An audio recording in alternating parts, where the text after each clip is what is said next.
The president implemented a zero-tolerance policy for border security as a way to reduce the number of illegal immigrants coming into the United States.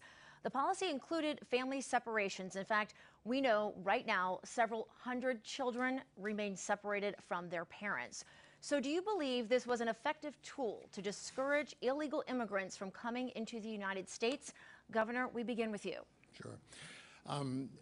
No, I do not believe it was an effective tool, and whatever its effectiveness might or might not have been, I think it amounted to child abuse. I think it was a stain on our country's reputation. It's the sort of thing that's going to be studied in future years by school students as an inappropriate period of American history. I hope we can reunite those children as rapidly as possible. I want to say, I believe very strongly in controlling our borders. There's no question about that. When I was governor, we were one of the first states to send troops, to send National Guard troops down to the Arizona border to help in that process. But I think there are much better ways of doing it than building a wall. In today's world, with the technology we have, we could do that more effectively and more quickly and less expensively with that. I just think the wall is sort of political theater. But we do need to control our borders. There's no question about it. And it's something that we ought to be able to do together in a bipartisan fashion. All right, Governor, thank you. Congressman, do you believe this was an effective tool to discourage illegal immigrants from coming into our country? Kristen, no one wants to see families separated.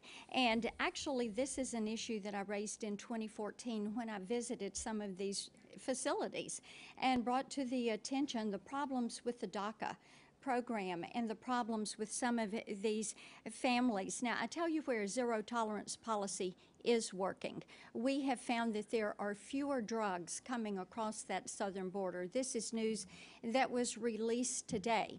We know that if Phil had his way and Hillary was president, he wanted her to be president. He gave her $33,400.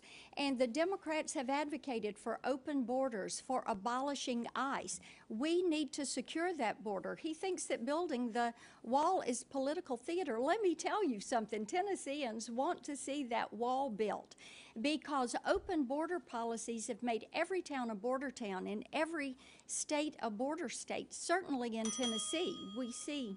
Congressman, thank you. Governor, 30 seconds to respond. See, Congressman, you seem to have a crystal ball about talking all the time about what I'm going to do when I'm a U.S. Senator. I'm going to act when I'm a senator exactly the same way I did when I was a governor, which is independently. I was an equal opportunity offender of both parties in Washington.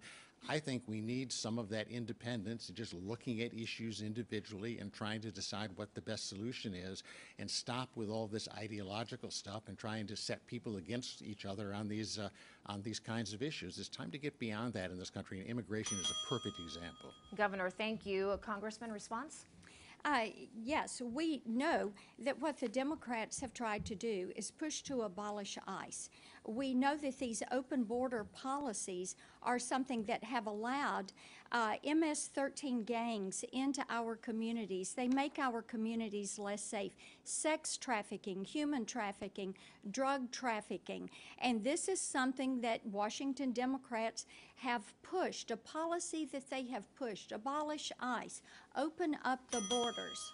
Congressman, thank you. We do have a follow-up here. Governor, we want to begin with you. You call the wall political theater. There's one estimate out there saying that to build an actual physical wall would cost nearly $70 billion. What would you like to see us do if we had $70 billion to have treating border security? Well, I think first of all, I think that's a huge amount of money to spend on anything like that. You know, the wall strikes me as something sort of out of the last century that you would think of doing. We have now electronic surveillance, we have drones, we have all sorts of electronic sensors. You still are going to have troops and ICE members who are close by where these border crossings happen, whether or not there is a wall there.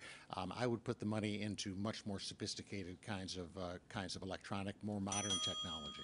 Governor, thank you. Congressman, are you willing to spend that estimated $70 billion on a physical wall? Walls work. just ask Israel.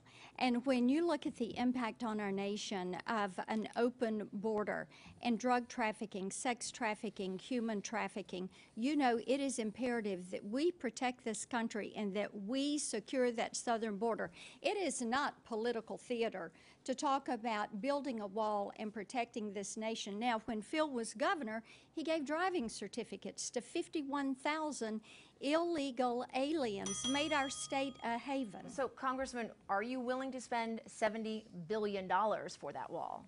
If the wall ends up costing $70 billion, what Tennesseans say is build the wall and secure our country because of the impact. Let me give you a great example of this. I was visiting with an angel mom, Congressman, Cindy. I'm sorry you're out of time. We need to go ahead and move on. Okay. Richard?